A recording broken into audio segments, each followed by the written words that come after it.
Come follow us on our journey to get a low-budget DIY feature film from script to screen and beyond. Nobody knows who we are. Look at yourselves, realistically, nobody's going to give you that money. Nobody. You don't know who the fuck you are. It's a complete risk. You are unknown. This is our first feature film, something we're going to do together. You're going to get it warts and all. For now, you're just some pair of idiots like everyone else. Never wait for permission. You just have to start. Give yourself something impossible to do, and then just find the bloody way of making that thing happen. This is DIY Cinema Cult. Hello again, listeners. Hello, Aaron. How are you? Hello, Marc. Special episode today, I think. Special episode, yes. This marks our 30th episode now. What? And we were planning, weren't we, to get back into the shed for this one, for old time's sake. Yeah. But we couldn't quite manage it with various cold and flu bugs going on. Yeah, sadly, my lot are all kind of a bit ill, and just in the run-up to Christmas, it felt a bit of a risk to suddenly all be sitting inside my studio. But it has an air of the first episode in here, partly because there's a load of junk in here, but also because it's snowy outside. And if you remember back all those centuries ago, the first ever episode, we had snow outside, so bizarrely we've got snow again today. So there we go, there's synchronicity going on. Yeah, I was gonna say, if we did manage to make it round, if I did manage to join you in the shed, it would have been so reminiscent of that first recording session where we were almost snowed into your shed. And I mean, let's face it only happens like once a year, if that, doesn't it? So there you go. I think that's some sort of cosmic connection to... I feel like we were keeping our ice and our drinks chilled in snow outside of the door on the first episode, Yeah, we definitely were. I seem to remember, because we had all of the bits and bobs, didn't we? We had the ice bucket, we had the vermouth, we had the special gin, and I thought we would be able to do that today as well. But I have had a bit of a go. I have got... Good on you. A Tanqueray, a London gin. Very nice, London gin. They haven't quite yet sponsored our podcast, have they? We thought still that by now... waiting to hear from Tanqueray. Still waiting to hear from Gordon's. But they'll be on the line. Any of them would do, really. Anything that's just a sort of gin. But how are you doing on the kind of celebratory gin front? I'm doing well. I've gone full on Louis Martini. I think I'm gonna have a little sip too. I've just got a G&T. I think because I'm feeling like there's a cold coming, but still we're there in spirit. We're there. You are definitely there in spirit. Let's do a cheers, I'd say, to happy 30th birthday. Happy 30th birthday. Yeah. Well, I mean, not 30 years, but 30 episodes. I'm actually trying to figure out what it is because I have a feeling it was 2019 January, which means it is getting on for 4 years. So our first episode is in April 2020. That was launched. That was put out. Okay.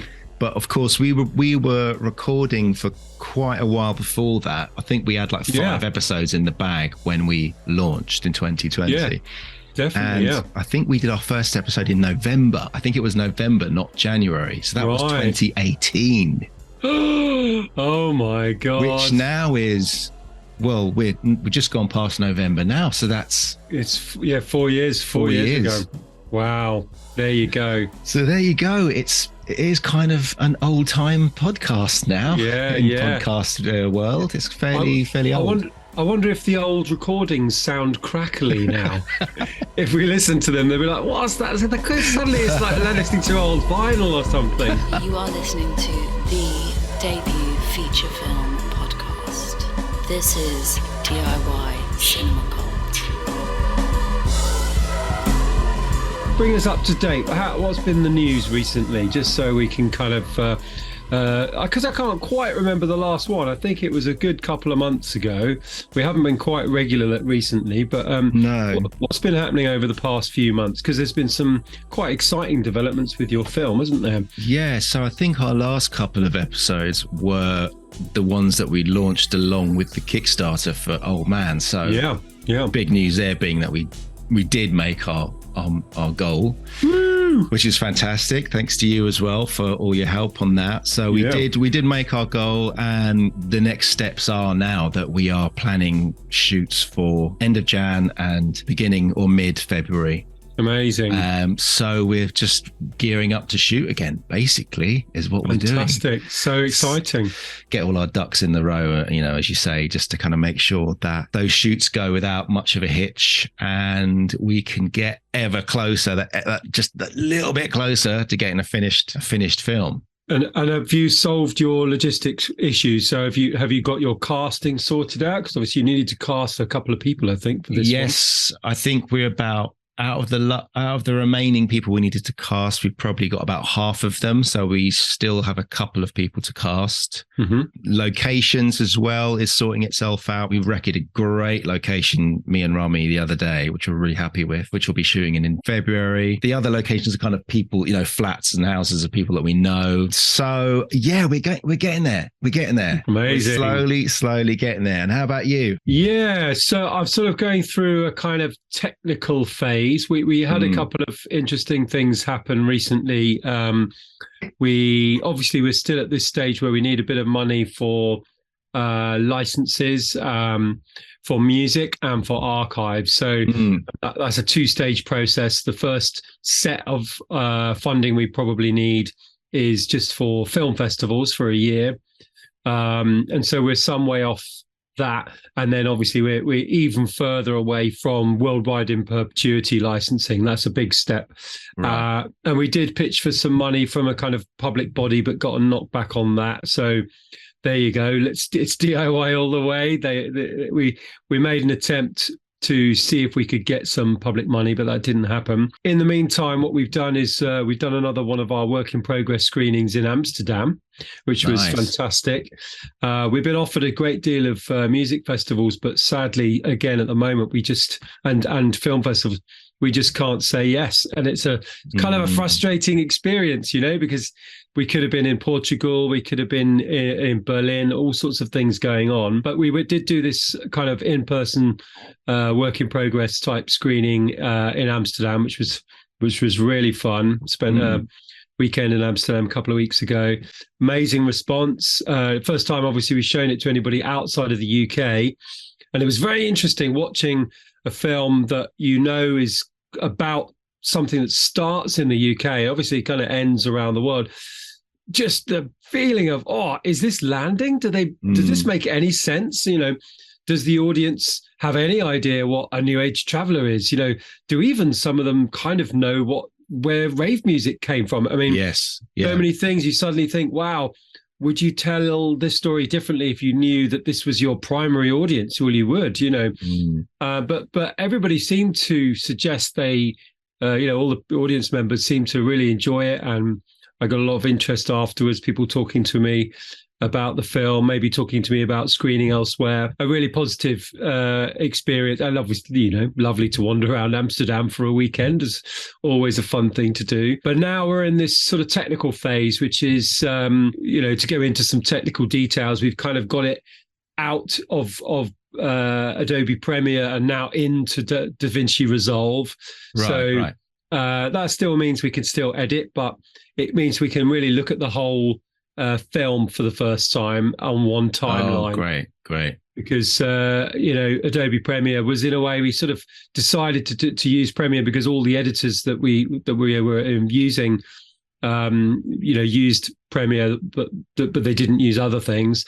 It started its life actually in Final Cut Pro, and then we moved to Premiere because so I could work with other editors in Premiere using this sort of production feature. But now it's kind of moved into DaVinci Resolve, which is an interesting process because you've got to go through and fix a load of stuff that doesn't quite translate. DaVinci Resolve just feels really fast, and obviously it's great for color correcting and scaling footage up, which we've got to do a lot of because we've got a lot of archiving. Yeah, a lot of low res archive, and then it's got great tools for sort of adding grain and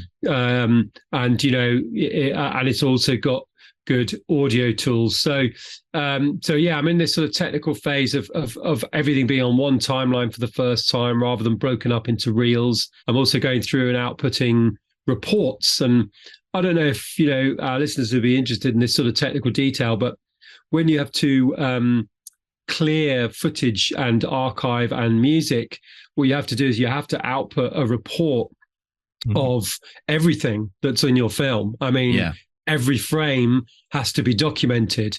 You have to tell, archive libraries or music supervisors, every frame, when it comes in, when it goes out, how long it's on there, how who is the license holder of that thing. So it's a very sort of technical bit. And basically I'm outputting loads of spreadsheets which says everything on this track, V3, is all the commercial archive, and then in those spreadsheets going through and tagging each clip as to who owns the copyright, who is the copyright holder. So yeah, it's a really fiddly phase, And then we're also mulling the process of going through a sales agent as well, which is just recently come up, which could be really good, but we're just figuring out what is the best for the film, which is it's a tricky thing. Again, it's learning on the job. Should you use a sales agent before you've got to festivals? Should you wait till after you've done festivals?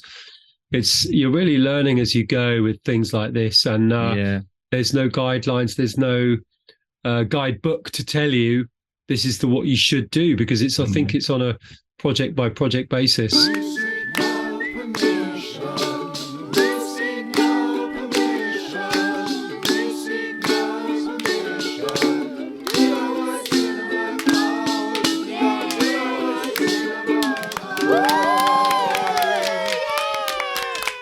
So yeah, things definitely going, but I don't feel like I'm in the creative bit. I'm in the really smudgy, tricky bit at the end. There is that end bit that does seemingly last quite a long time. I remember going through it to a much lesser extent than you're going through now, but with the Chewing Gum Man, and it was filling out, it is lots of spreadsheets, lots of admin, and getting the music exactly frame perfect, how long it's on for. And luckily for me, I had music written for it, so it was a lot more of a simpler affair.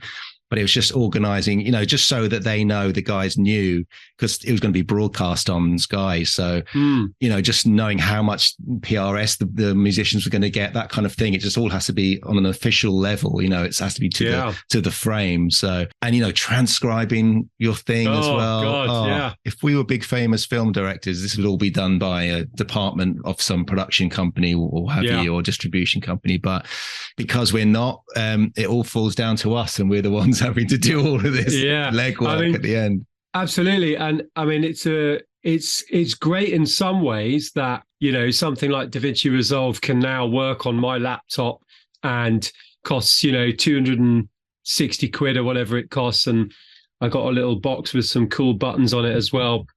So, and you can export a DCP from it, and you can do all the things that you would imagine that you need to do.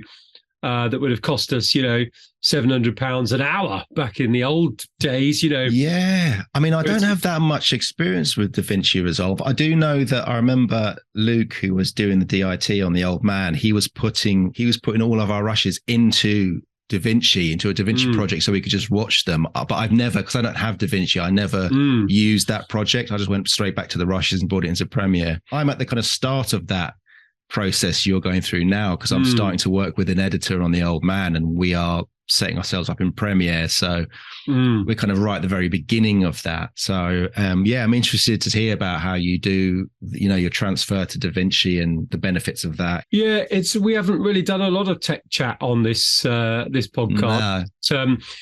Definitely as a DIY filmmaker, it's something that you do need to get a grip of, because in the end, you can choose to rely on other people, and then you've got to pay, or you've got to call in a lot of favors.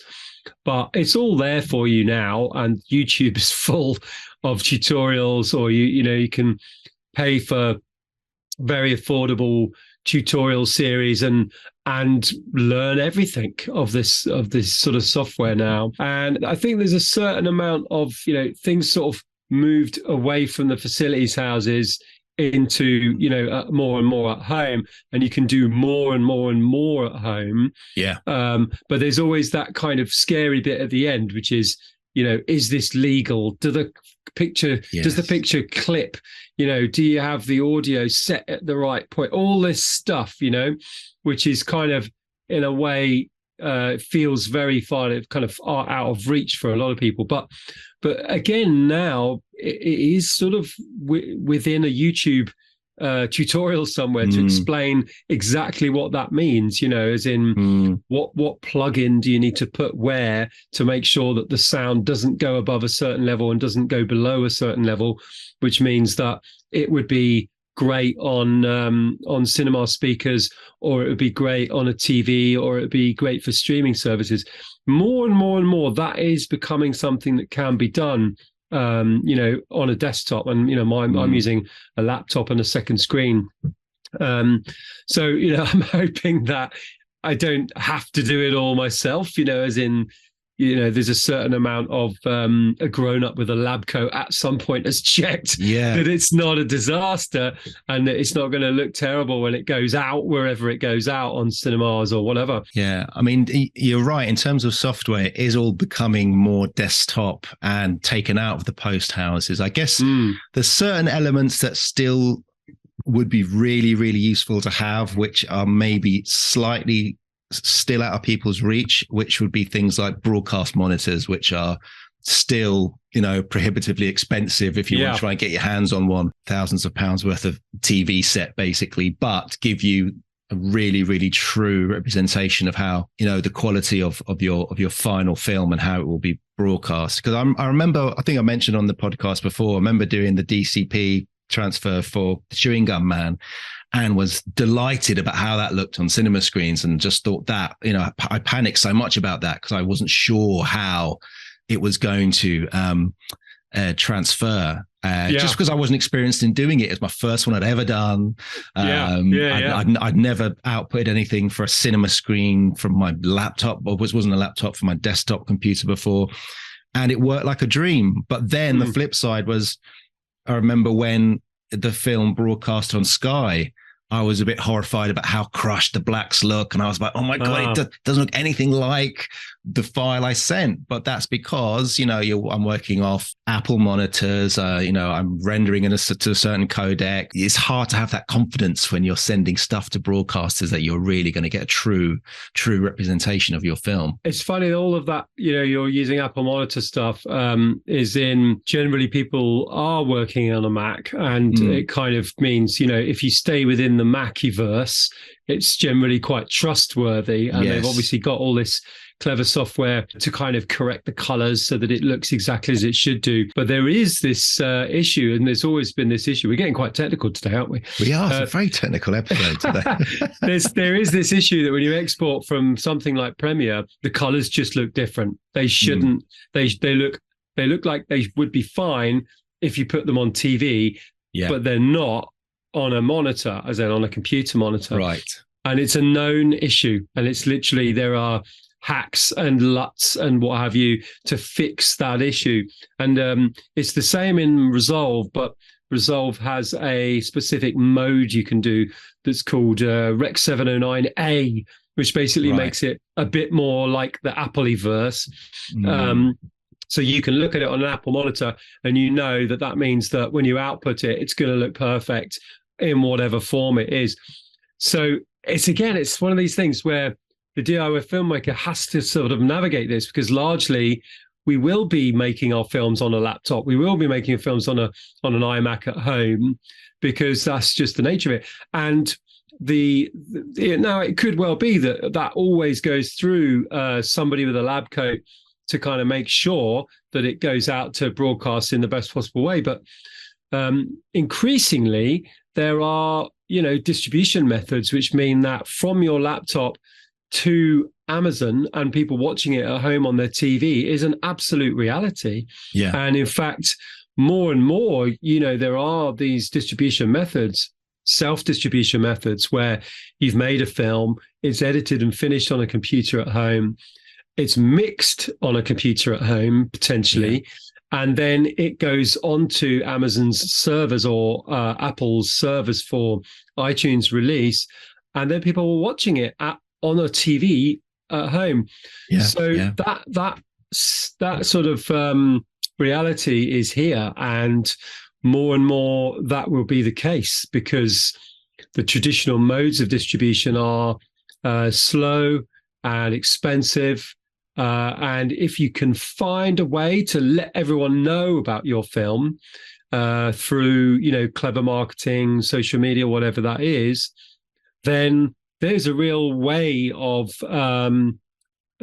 getting your film out there outside of all the traditional models. Distinction between the sort of place where it's made and the place where it's consumed is, or the steps that it's taken from get from one to the other is much less than it ever used to be. Yeah, because I do remember working at the BBC, and you'd have to send a piece of animation or film that you've made, title sequence, what have you, ident, off to be tested, and it will often come back as the colors are illegal or the cut rate was illegal or what have you. And it would be so annoying, but at least you felt safe in the fact that mum and dad were looking at it and checking that it's okay. And I mean, of course, all you can think of all of the potential stumbling blocks, as in, my telly's about 12 years old, the telly I've got in the living room, and it's got all these funny modes you accidentally press and suddenly everything's really contrasty, or it's really flat, or it looks kind of super saturated or whatever.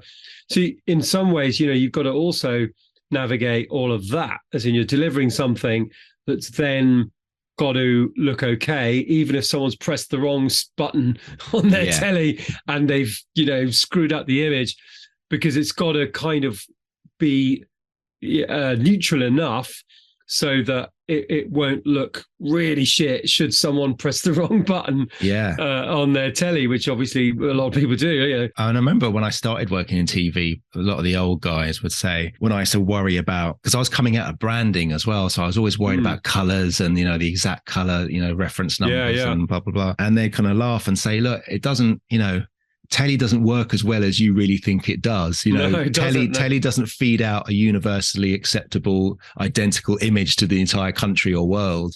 It's different on every TV set. So you do have to find a kind of, you have to find the kind of middle grounds. So, like you say, your image isn't going to look awful on grandma's TV. Yeah. DIY Cinema Club. And I mean, in the old days with audio, it used to be that studios would often have multiple sets of speakers. Yeah. So you'd have one that would be, everything sounds amazing on these speakers. Yeah. And then you'd have your very neutral speakers that would be like, if it sounds good on these neutral speakers, it will sound good on anything. And then, my friend used to work in a studio, and they used to have something they called the shit box. And they put it on the shit box, and it would sound, like a white van driver is this sort of speakers in his kind of van, the radio. So it's designed to sound as shit as possible, so that if it sounded good on there, then it was going to be amazing everywhere else. We've got very technical, haven't we, today? We have got so technical on our 30th episode. We've had I've took a little note of some of our guests along the way in our last 30 episodes, in our last 4 years. We've had Prano Bailey Bond, Marc Brown, Hadia Jaig, Luca Cesari, David Cecil, Jamie Ross Hume, Rich Glover and Jonathan Broke, and Rami, our DOP, Rami Bertoldi. So we've had some lovely guests along the way, and we have. It often looks like, when I look at the stats on our podcast, it's always those ones that get the most listens. I don't know what that says about me and you, Aaron. People treat when other people are involved. Yeah, I was, funny enough, I was in touch with Jamie actually and said, we might be doing a podcast next week. You up for it? And he was quite keen, Yes, I have spoken to him about getting him back now that his film is finished. Yeah. So I know he's been on quite a roller coaster ride with his film. So it would be great to get him on and just to have a bit of a roundup. Absolutely. I mean, sort of similar to me, but probably a few steps ahead. He's sort of finished his film, and it'd be great to hear where he's at in terms of this side of the journey, which is, you know, the finishing, the grading, the mixing, but also the distribution. Because I think a lot of indie filmmakers probably know that they've got a multi-skill, and that, you know, they're happy to pick up a camera and shoot stuff. They probably write. They probably can get their way around an edit suite.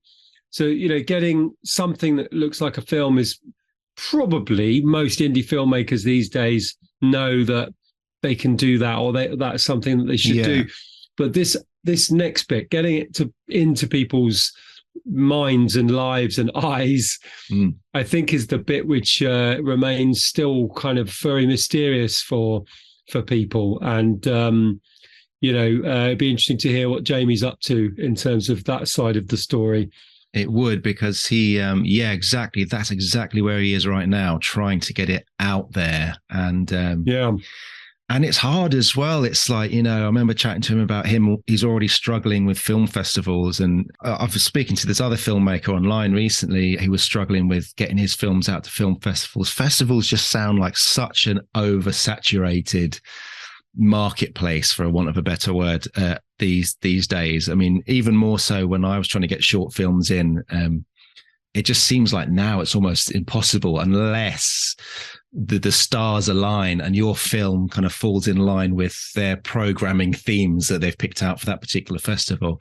So I know that Jamie was having real problems with that, which seems like such a shame, because it just makes you think of all the brilliant films that are out there that are missing their chances to get in front of festival audiences. It feels like a real shame. I think it all comes down to, we all want to have our films in the really big ones, and maybe that's just unrealistic. You know, we'd all like to be at Sundance and Berlin and Toronto and all these big ones, because we kind of feel like that's a shortcut. Maybe because there's so many films being made these days, that's such an extremely crowded market that what you're maybe better off doing is focusing on the highest profile ones that fit the niche that your film is in. So, you know, mine's a music-based film. So in a way, I think I've got a lot of attention already because of as a subject matter which kind of clicks with people in that subgenre. I'm fairly sure that I would get disappointed quite quick if I pinned all my hopes on the top 5 documentary festivals in the world. I have pitched it to Sheffield, so we shall see. But I think, you know, for me, it's like, get to the niches, get the best examples of the niche that your film lives within, and then maybe it will rise up beyond that, aiming for the big 4, 5, 10. You know, you've really, really, really got to be sure that your film is something deeply, deeply special. From what I've learned through my own experience and through asking about and talking to people who are in those kind of festivals, those top ones aren't really ones. It's very rare that you submit and get accepted. It's often a case that you get invited to those festivals.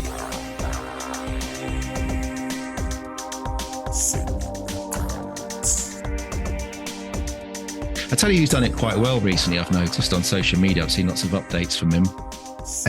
Marc Brown, who was on our podcast many episodes ago. Yeah. Because he was about, I think when we were talking to him, he was about to shoot a film called Dead on the Vine, which he shot in a vineyard somewhere in the country. It looked absolutely beautiful.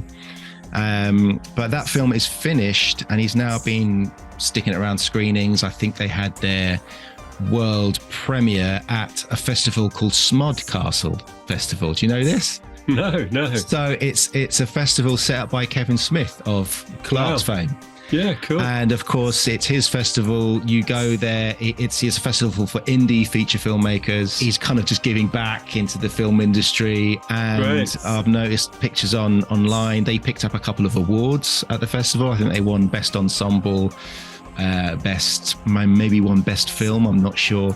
But Kevin Smith's there presenting the awards. So it's a perfect kind of great boost for you as a filmmaker. Just lift your profile. And it's a festival that just his film seem to fit into perfectly, and they've done really, really well. It's a really good example of being really wise with the festivals that you choose to apply to. Yeah, I mean, let's face it, it's so, if you just kind of blanket put all your film into all the big ones and then all sorts of others, you're going to be broke really quickly, because when you do these sort of submissions through, Film Freeway and this kind of thing, each time you get 50 quid at least is going out of your bank account. And there's I think that you're right, as you said earlier on, that, to be honest, most of those festivals will have already invited a bunch of films. Yeah. So they're just filling the gaps with the people that submit. That's not to say that they're all like that, or that it's a totally cynical process, but there's no doubt that the predominant reason why film festivals are there is because so many people submit. That gives them money, and then they put the films that they want on, and then obviously they can sell tickets to the films themselves. So they've got to make their living, and I would imagine that a good chunk of that living that they make, covering their costs, comes from lots of very hopeful filmmakers submitting their film with, let's face it, not a great chance. There's no doubt that it's a lovely feeling going to film festivals and having mine. We've both done them and it's brilliant fun. But you just have to be very discerning, do some proper research as to what's going to fit your movie most. And don't be disappointed if you're not at Sundance, Berlin, Toronto, and Cannes, because, you'd be lucky, frankly. It's very unlikely. Yeah, because I remember with We Are What We Drink, my short film, I didn't realise how lucky I was with that festival run until my next film, when I thought, oh, well, I'll apply for a couple of big ones and I'll do like 2 or 3 big ones, and then I'll do like a bunch of mid ones. And I was sorely disappointed. And when I look back, it really was because I was on the same funding scheme that you did Torquay on. So, because I was on the Film London scheme, they then select a program. They have a Film London night at the London Film Festival. So I got on the selection. I was lucky enough to be selected for that. And then because I was at the London Film Festival, that's what got me Seattle, because someone was there from Seattle, and then they called me up and programmed it. And when I look back, I was under the illusion that We Are What We Drink was just good enough to get into all of these on face value. But when I really looked at it, it was, my top 3 or 4 festivals that on that run were invites. They weren't submissions at all. So it is a tough game. It's a very, very tough game. Generally, people should just not do too many, but once you have 1 or 2, that tends to lead to more. It dominoes a bit, doesn't it, when you start getting a run.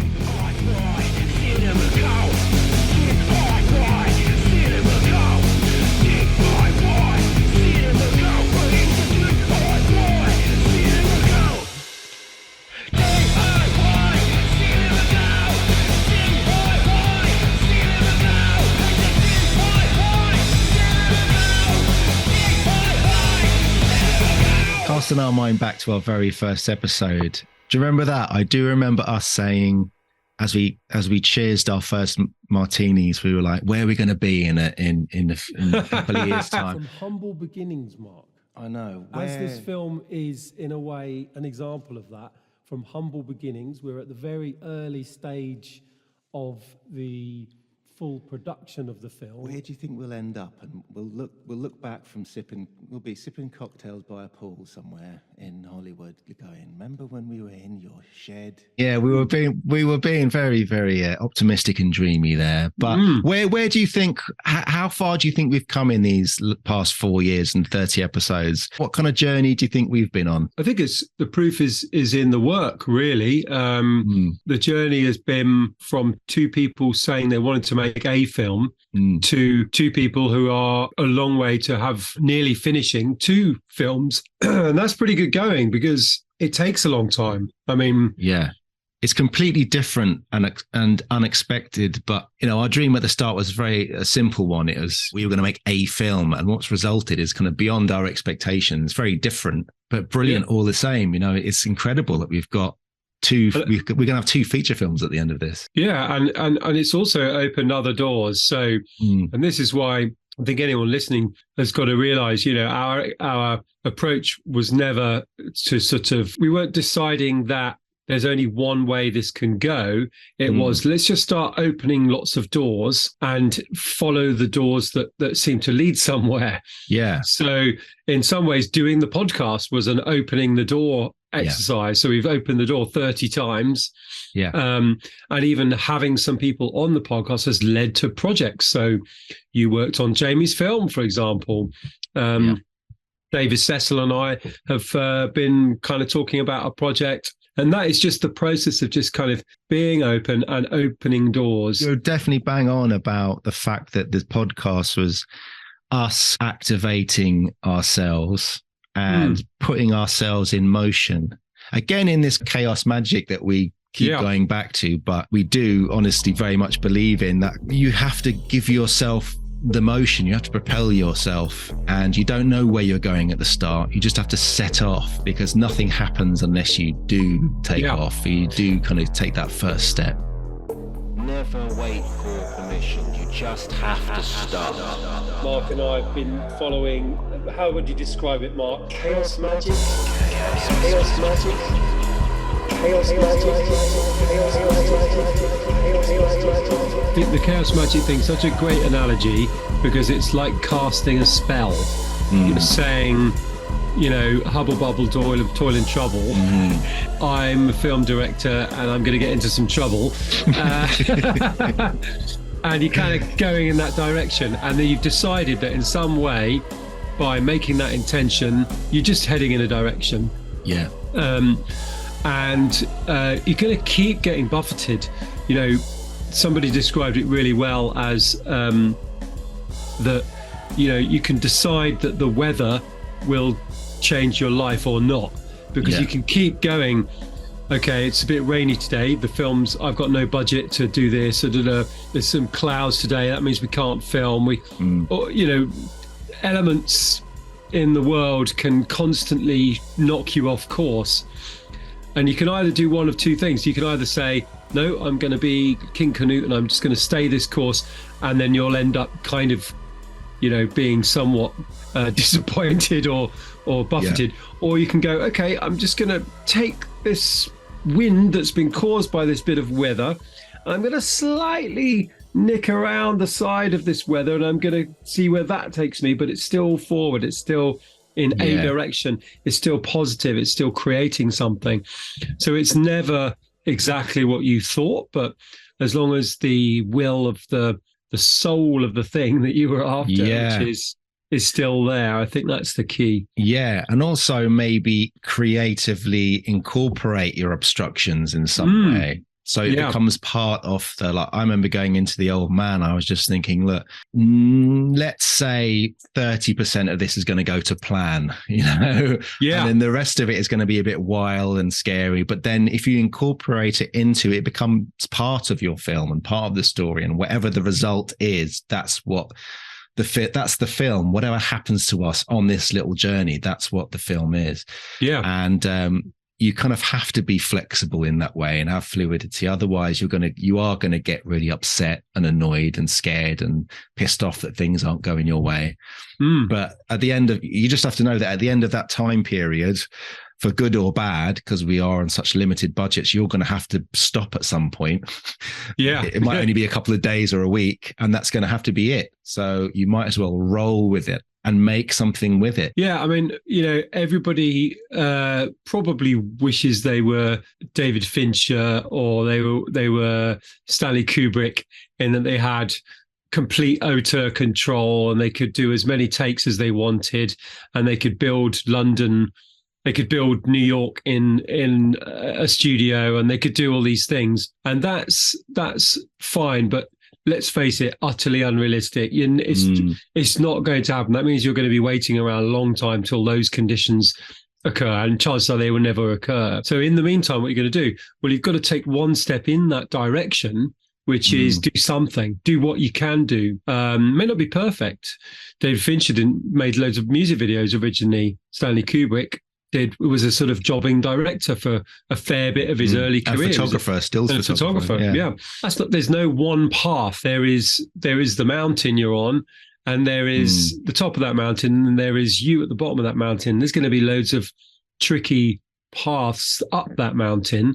Some are going to take a lot longer, but as long as there is a top of the mountain and there is you, then there is a relationship between your goal and yourself. So you can't be too precious. That's the thing. There's days where I think, God, I'm just sick of this process. It's such a tricky, grinding process.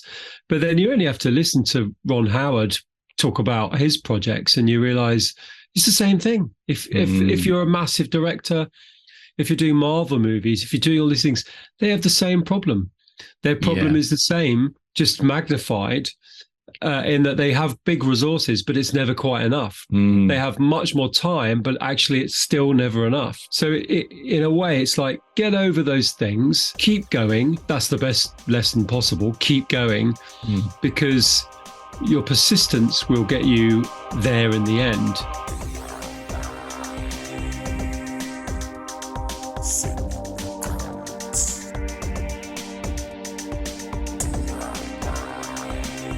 I stumbled across a brilliant video online the other day of Gareth Edwards. Oh, yeah. Famed director of Rogue One and Godzilla, and old colleague of ours. And it was, I'll actually post it on our Facebook page, because it was brilliant. I had never seen it before. And it was him giving the keynote speech at South by Southwest Festival. I'm guessing maybe 5 years ago, maybe when Rogue One came out, because he was doing an awful lot of Star Wars chat. So it was when Rogue One came out. And he said some brilliant things, which makes me really all the more want to track him down and get him on this podcast. Yeah, what's he been doing? I mean, Well, I have been hunting him down. Gareth, if you're listening, or if anyone knows Gareth, please give him a nudge, because he's not visible on social media. He has accounts that he hasn't touched since 2017. Good for him. He's just he's off grid a little bit.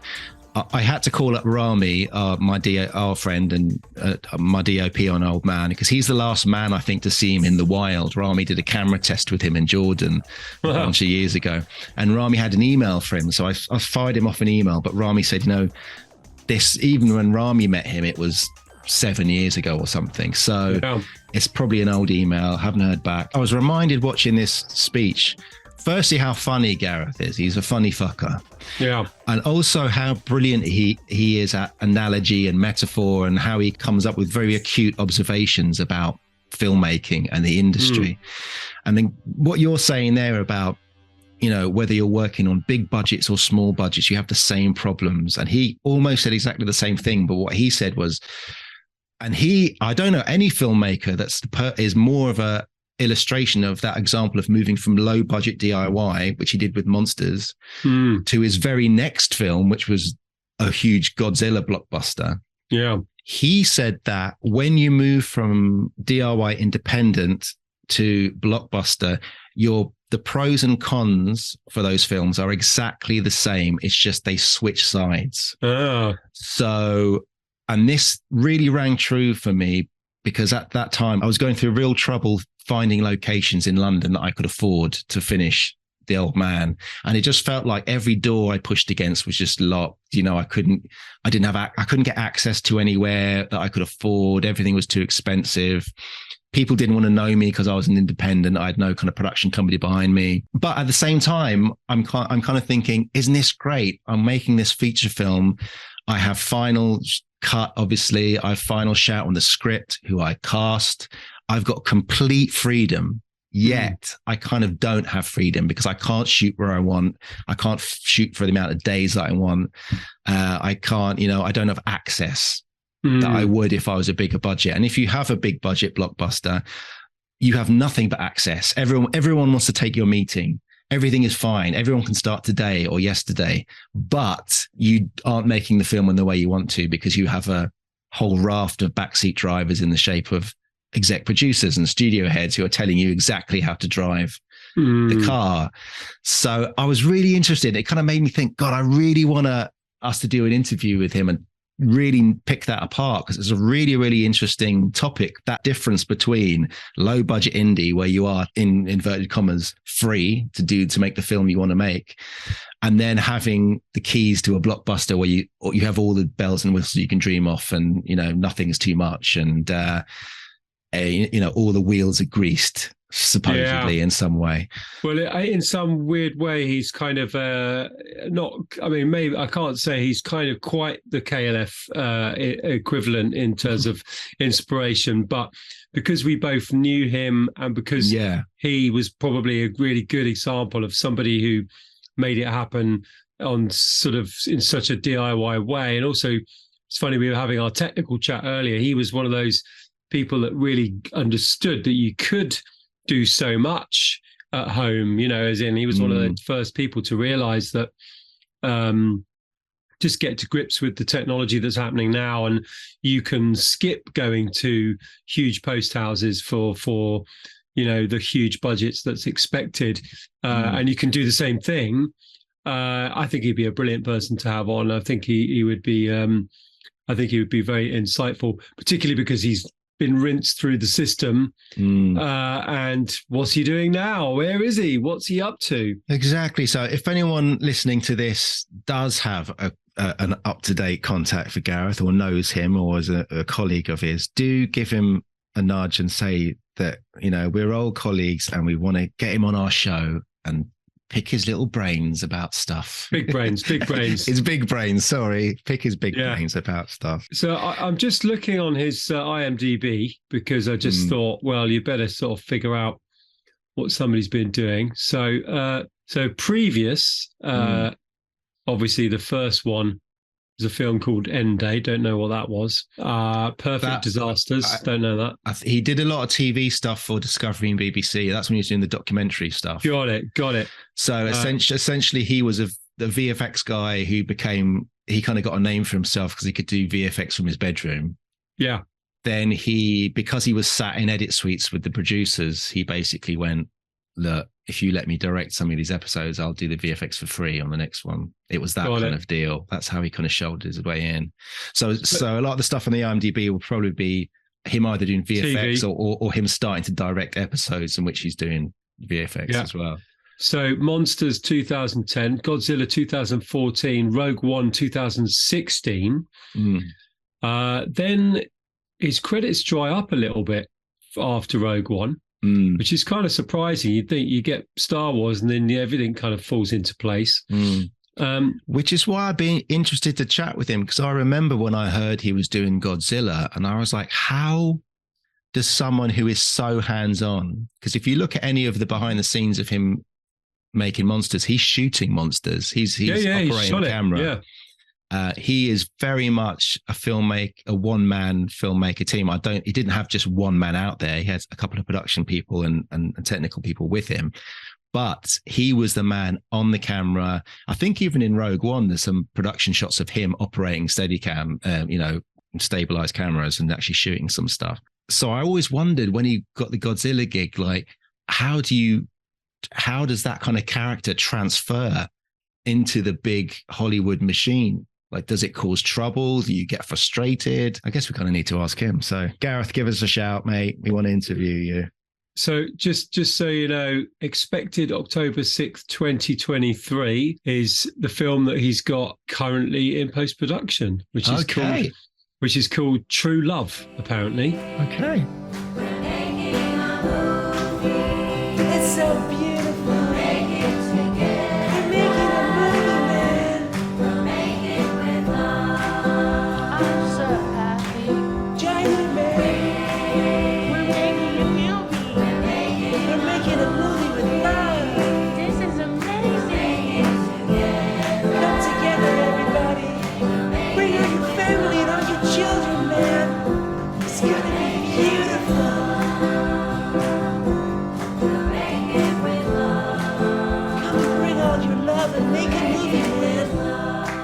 Going back to where we were saying how far we've come in the last couple of years, I was amused by looking back at some of our past episodes, which I did the other day in preparation for this episode.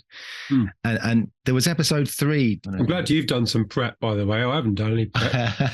Call yourself a filmmaker, question mark. In that, I was a bit, insecure about going, oh, am I a filmmaker? And, that kind of thing that a lot of indie filmmakers feel where, of course, you've got your day job and you're making films at night. And we touched upon the Robert Rodriguez thing of just get a business card printed up and put filmmaker on it. You're a filmmaker. But there is that kind of imposter syndrome you get with all that kind of shenanigans. But it's funny, as I looked at that, I did laugh because now things are completely switched for me. Now I don't have the luxury of worrying about if I feel like a filmmaker or not. I'm just kind of troubled by, the anxiety of having a feature film on the go and just basically desperately trying for it not to fail on me, and and getting the final shoot dates booked, and my every waking minute is worrying about filmmaking stuff. So there's no room for me to worry about if I'm a filmmaker or not. I just am it. And I guess it's that thing of what we said. You just got to get up and start doing it. And once you start doing it, then you are it. And there's kind of no choice in the matter. It doesn't matter whether you think you're a filmmaker or not. You just got to worry about getting that location and paying for those cast and getting people on set and all those kind of lovely problems. And of course, we've all met people who are filmmakers and they're complete wankers. So there's the other question of, okay, you might be a filmmaker, but are you a good filmmaker? So that's the other thing we can be really worried about. Well, that's the next stage. That's the next stage of the worry, isn't it? Now we've got to be a half decent filmmaker, not even a good filmmaker, just a kind of barely half decent. Good. Yeah, I love that. Halfdecentfilmmaker.com. We'll be listed in the IMDb profiles. Half decent filmmaker.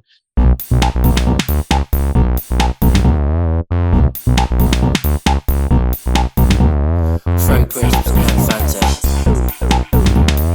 Very crisp and Fanta.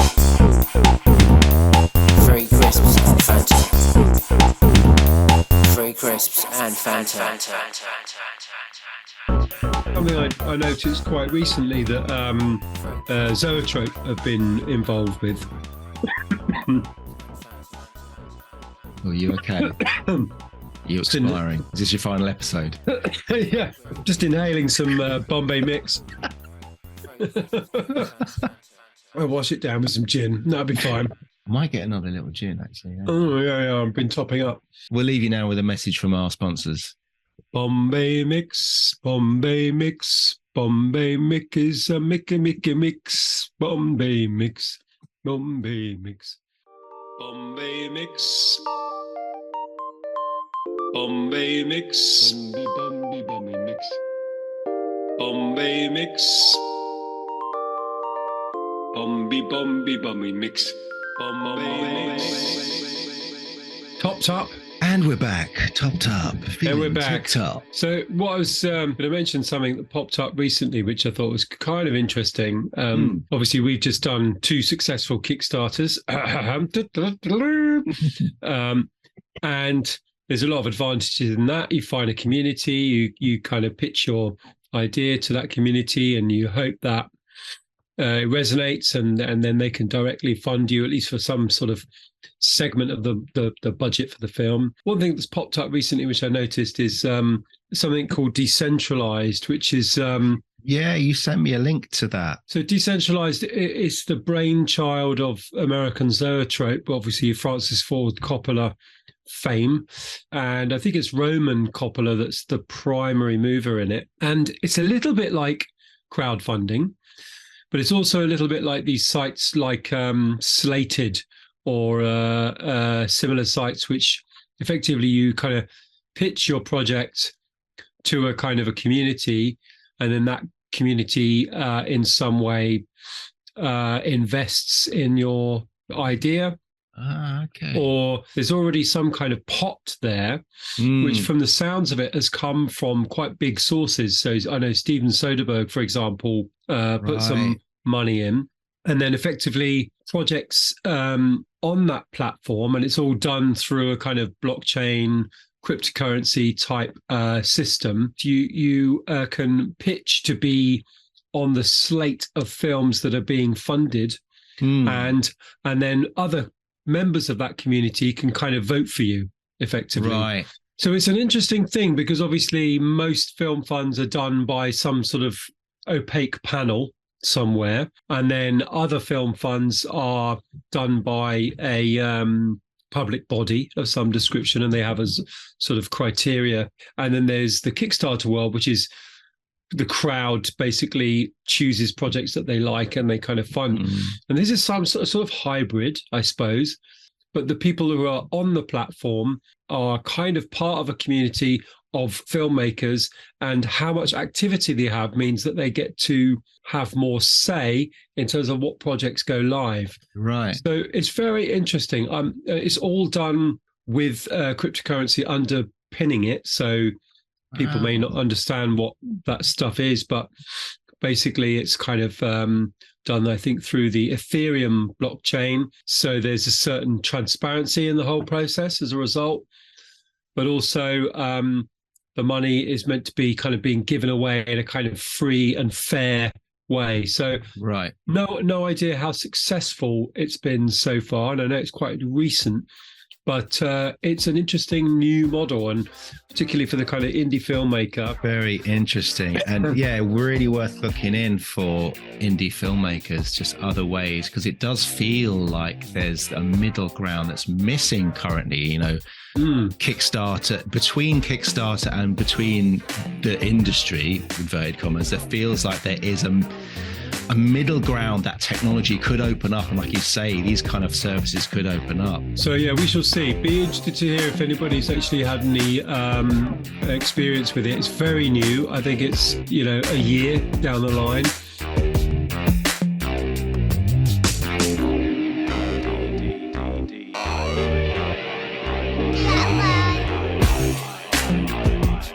A note here about looking back on some old episodes. Yeah, let's do it. Thinking about your film as well, Free Party. I was just pondering on things that have happened since we've been doing the podcast that I found lovely, and you know, almost kind of shows how things are progressing. One highlight for me was hearing your lovely voice on Six Music when when they got you on to do, I mean, that was off the back of the success of your Kickstarter, right? The fact that suddenly the profile of your film just went dink and kind of got lifted above a certain level. Yeah. And you were getting calls to kind of do things like that Six Music show. Amazing, really, when you think about it, because, you know, the film wasn't even finished. It wasn't even kind of ready to be screened by anybody, but I suppose the concept of someone making a film about free parties was enough to mean that a producer from Six Music got in touch with me. And for those of you outside the UK, Six Music's probably the coolest BBC radio station. It's very much a musos kind of station, and you know, a lot of the presenters on there are old DJs and musicians themselves. And yeah, it's a good sort of mix of old and new music, and young people will listen to it as much as old people will listen to it, from what I can gather at least. And it was just this brilliant experience of. Was it quite a surreal experience to be talking about your film that didn't even exist in much shape at the time? Yeah, I mean, again, I think it was kind of all in lockdown, wasn't it? So it was a slightly odd thing of basically doing a radio show like we are now over Zoom, talking about a film that didn't exist yet. Joining me to help me tell the story of the Free Party movement this week is DJ, producer, and filmmaker behind the forthcoming documentary, Free Party, A Folk History, Aaron Trinder. And before we get into this topic, set the scene for us with some music from the early days of this scene. Oh, well, I think my first choice on the tune front is The Beloved Sun Rising, partly because somehow it connects those. You go from being somebody who's just invented this thing in your living room, your bedroom, in your brain, to being a kind of an expert in people's eyes, being a kind of an aficionado, to being somebody who should curate a whole night's music on mainstream radio. And it was, so amazing to hear all the responses, because obviously I chose all the tracks that I was hoping would be in the soundtrack, and, I knew would really respond to, and people would take them back in time to those moments back in the early 90s.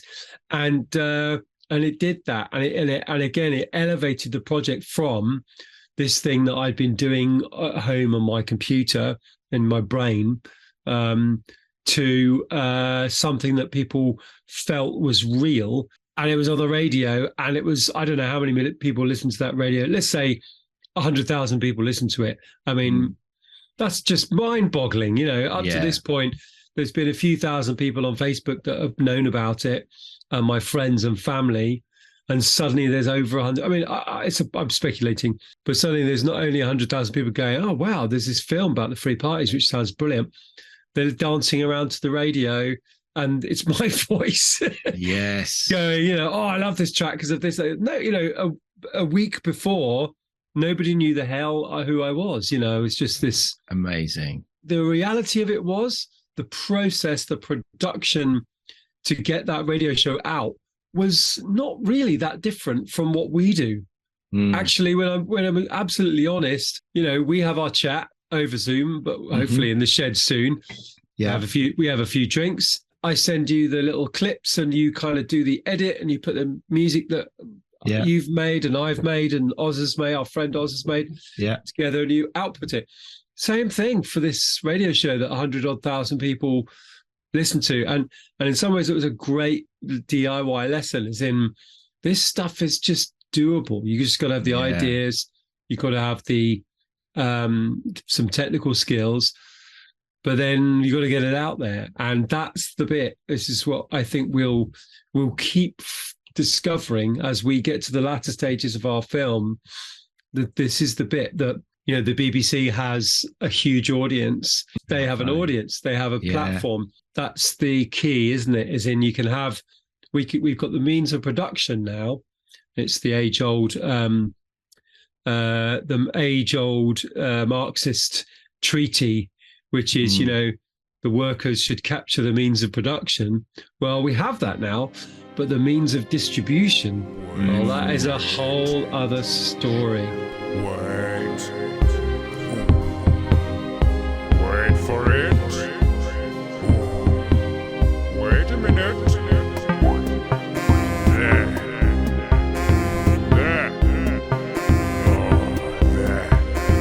There's the horn. What do you reckon's the future for DIY Cinema Cult? Either that, or where do you see us in the next 30 more episodes? 30 more episodes. What a thought, projecting that far into the future. Well, I guess that really depends on our futures, because really the podcast is me and you discussing what we've been going through, professionally, creatively, a little bit personally as well. So I guess it depends, first of all, how the films go this year. Hope mine is out, and I hope yours is finished. I think we'll have by this time next year, 2 completed films. Yeah, do you think? Yeah. Good, yeah.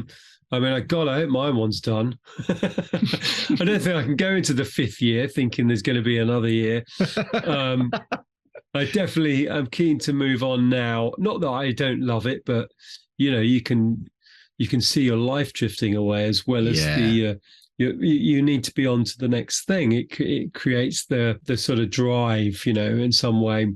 Yeah.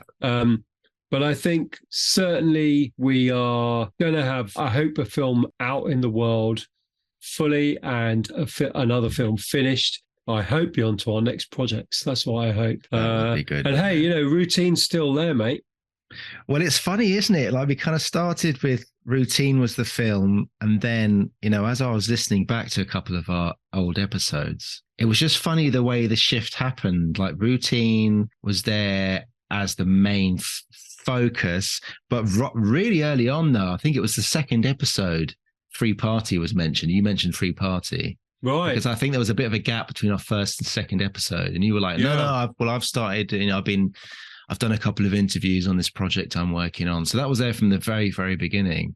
But then the attention shifted to, remember I did that script called Stutter, and we were going to make a film for 10 grand. We were going to attempt to. Yeah. Wow. So then that was the thing. And then we went back to the old man for me. So yeah, it's just funny the way we've come along. It's setting ourselves on one path and seeing what happens, you know, and, you know, you have to have the knowledge that, you know, you set yourself for the X and you're not going to get to the X, but you're going to end up somewhere else. Interesting. I'll be brutally honest. I'm going to be brutally honest with you. Because I think you two need it. We need it. Nobody's going to give you that money. Yeah. You're sitting there talking. Let me have a fucking rant about this. You don't know who the fuck you are. Yeah. It's a complete risk. Yeah. You are unknown. If you two want to genuinely make a film, and not just talk about it, you have to do it yourself. Yep. Yeah. That's your first film. And you have to get yourself out there. And I mean, whereabouts do you feel your film? Have you got any idea beyond just get the shoot done? Have you started to kind of plan anything beyond that?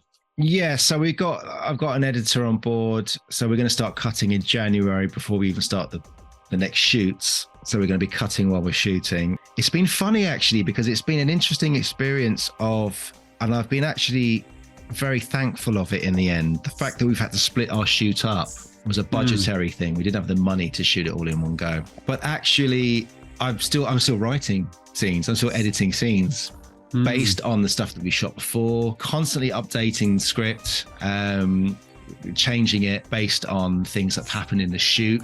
And I can now go, oh, maybe it might be funnier if, because of what happened on the day, we can put this line in here and it might make sense of this. So actually it's a much more of a continuous writing, editing. Organic. Yeah. And funny enough, it's very close to what, going back to that Gareth Edwards interview, he said Star Wars was like, in the fact that the writing, that you don't finish the script and then start the shooting and then finish the shooting and start the editing. There's writing going on in the editing process. It's still continual, and they're going, can we make this better? Now we've cut that, can we go back and write a scene and put this in? It's because there's the budget there in place. My reasons weren't because I had too much budget. My reasons was because I had no budget.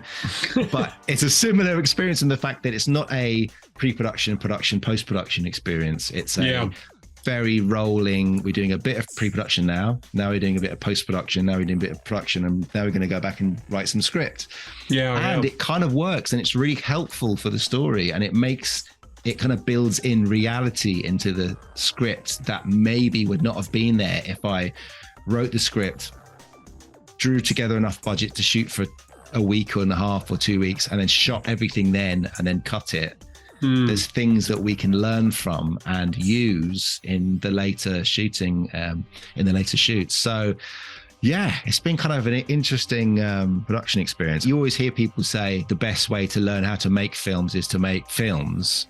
And I was always like, yeah, I guess that's true. But until I had started making a feature film, I didn't really realize how true that was. Short films and like my short documentaries are one thing, but actual feature films, having a long haul, tell this long form narrative, have all these characters in play and trying to struggle with the budget and locations. It's the biggest film school there is. It's the old cliche, but it's true. Yeah. It's absolutely true. Well, I mean, I'm looking forward to seeing the locations and the cast and all the rest of it for the next batch. Can't wait. You know, the strange thing as well, it will be nearly a year since the first batch of shooting. Yes, right? So it's almost a year. It's almost a year, but with the magic of cinema and the odd like beard being shaved and the odd bit of touch up, nobody will ever know.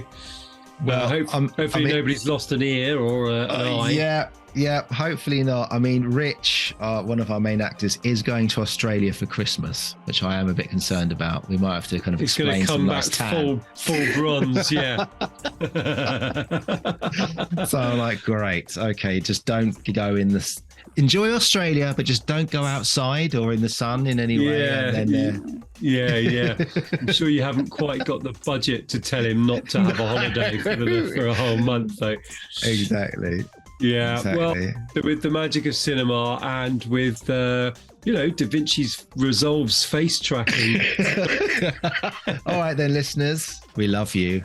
Love you, listeners. Thank you very much. We love all our cult members. We love you dearly. You know that you are in the only truly benevolent cult there is. We love you for being such an integral part of this cult during these 30 episodes. 30 episodes. I mean, that's worth celebrating. So in your own sheds and in your own living rooms, the world over, in front of your own laptops, feel free to celebrate. Tanqueray Gin are not sponsoring this episode, but it's probably a good start. So perhaps a little tipple. And good luck to you for 2023. 23. Oh, yes. We'll see you guys on the flip side of the perineum, which just sounds a bit weird. But yeah, we'll see you then. And Gareth Edwards, get in contact. We want to Gareth, come on, please. Come on, get in touch. Come on, mate. Stop hiding. True Love sounds really good. We'll talk to you about your film.